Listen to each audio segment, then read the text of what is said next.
In today's video, I will discuss the constitutions that will govern the mission to Mars.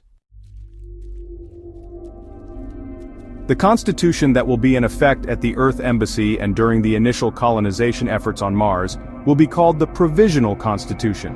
Thereafter, a permanent constitution will be drafted and ratified, most likely a few decades after the first landing on the Red Planet.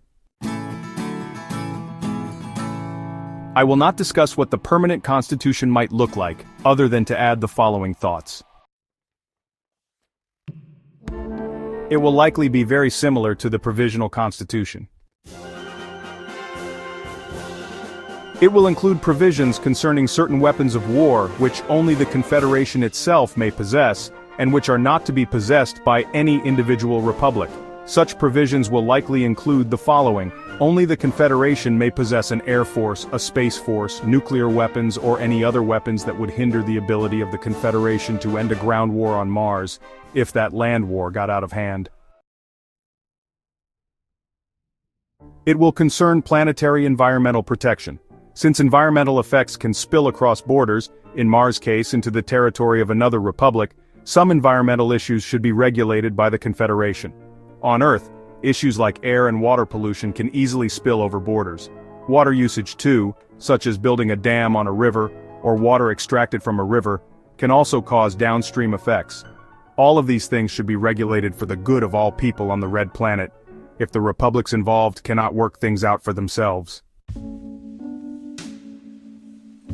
Finally, terraforming efforts and the taxes that the Confederation will lay on real property on Mars will be governed by the Red Planet's overarching federal government.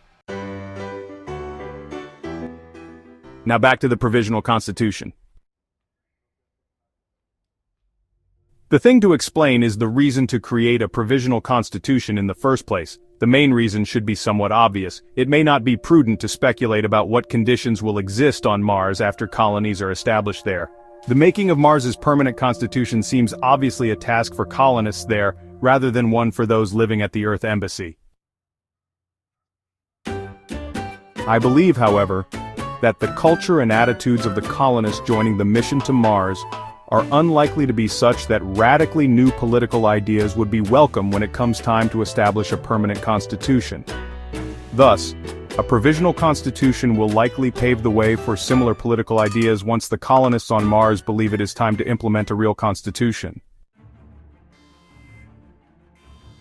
Now let me propose thoughts about the organization of the Confederation's government. I address here the executive, the judicial, and the legislative branches of that government, which are the three branches of most Western governments. As I have indicated in other videos, I am proposing a provisional constitution closely resembling the Constitution of the United States. This choice is almost arbitrary since I am not as familiar with the workings of parliamentary systems in the West. Nonetheless, I also believe that modeling the Provisional Constitution after that of the U.S. Constitution makes sense for at least two good reasons. First, the U.S. has operated under its constitution longer than any other large nation on Earth. The British do not have a written constitution, and the latest Swiss constitution was adopted about 60 years after that of the U.S. This implies that the form of government envisioned by the U.S. Constitution contains both a measure of both flexibility and effectiveness, which has stood the test of time. Second, the U.S. Constitution created a federal system that not only envisions strong checks and balances against the villainies inherent in human nature, but allows for a system that can be easily adapted to the idea that on Mars, all sorts of different forms of government can exist in the various republics. Thus, the Islamic Republic on Mars, the Socialist Republic of the Planitia, and the Free Democratic Republic on Mars can all operate as they will, providing they abide by certain basic ideas in the permanent constitution eventually adopted. I will now discuss the ideas of the U.S. Constitution as it was written, and explain how I think it can relate to the construction of a government for Mars. The original intent of America's founding fathers in the U.S. was to have the legislature rule the nation, much as the British Parliament has ruled Britain more or less for 200 years. Every other democratic polity in history had been more or less ruled by its legislature. The president was to execute the laws enacted by the U.S. Congress, serve as the commander-in-chief of the military, conduct foreign policy, and otherwise provide leadership when the nation required it. This notion corresponds with the desire to be taken seriously internationally, as was thought to be necessary for any nation, since legislatures could often vacillate and, in any event, any nation hoping to be respected needed to have one commander-in-chief, not a dozen bickering congressmen.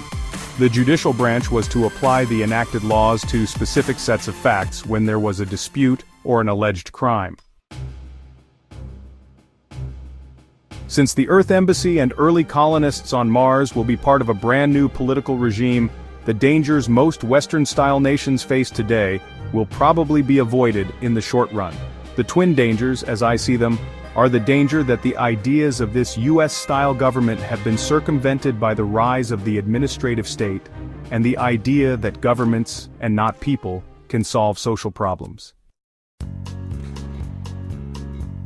I mention this only as an adjunct to the idea that the permanent constitution might need to address these dangers, should they arise on Mars.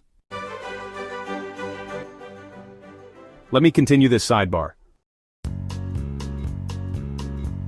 The government of the United States does not conduct today's business after the manner envisioned by its Constitution. Today, the American federal government is an administrative state, where the U.S. president is a king, though one of limited powers. The Congress rules in very few matters. Rather, its members spend their time raising money for re-election campaigns, posturing for cameras, and simply delegating most all lawmaking power to federal agencies and unelected bureaucrats.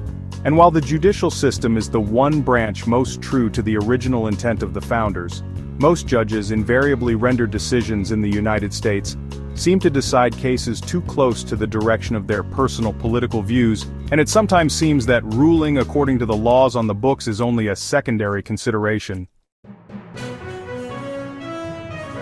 The rise of the administrative state seems inevitable in complex societies. In case it is not clear, the administrative state refers to a government which employs large numbers of people in agencies that perform most of the work of the government. Such persons are government employees, which usually endows the individual with special privileges of employment, unlike those in the private sector, and are, by definition, not elected to their government positions. I say the rise of some administrative agencies is inevitable, since a legislature cannot be expert or wise on all matters of environmental laws. The basic issue, however, is how much power you give the unelected bureaucrats as they attempt to protect the environment, and how much power you retain in the legislature, where voters can remove politicians and parties that make decisions they oppose.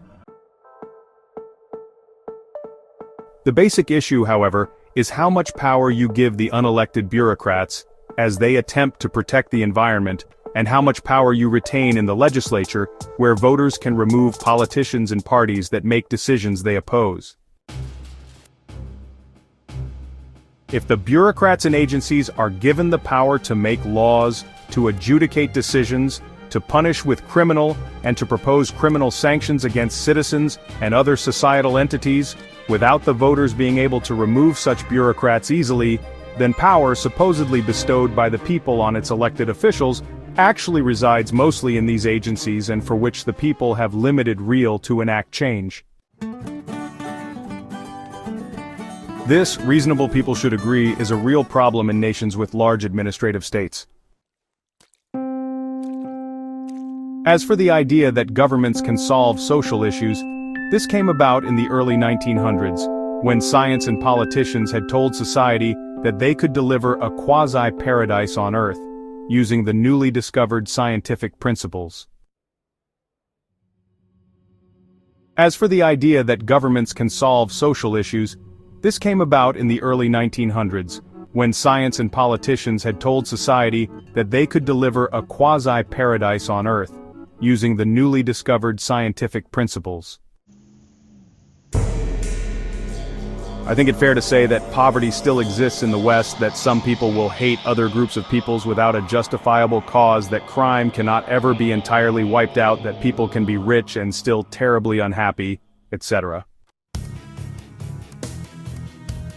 Some can choose to believe that governments can solve these kinds of problems, but I suspect few people going to Mars will hold to such views.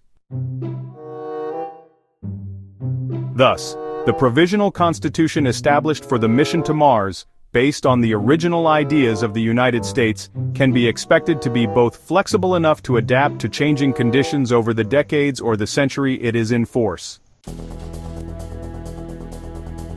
Thus, the Provisional Constitution established for the mission to Mars, based on the original ideas of the United States, can be expected to be both flexible enough to adapt to changing conditions over the decades or the century it is in force. Once there has been sufficient experience of life on Mars, a permanent constitution, perhaps with an eye on the issues currently experienced by the United States Constitution, can be adopted. This permanent constitution can address these and other issues by the then living constituents who will live under it. If such constituents are wise, they should likely adopt the best parts of the provisional constitution they had been living under as they continue their lives on and the development of the Red Planet.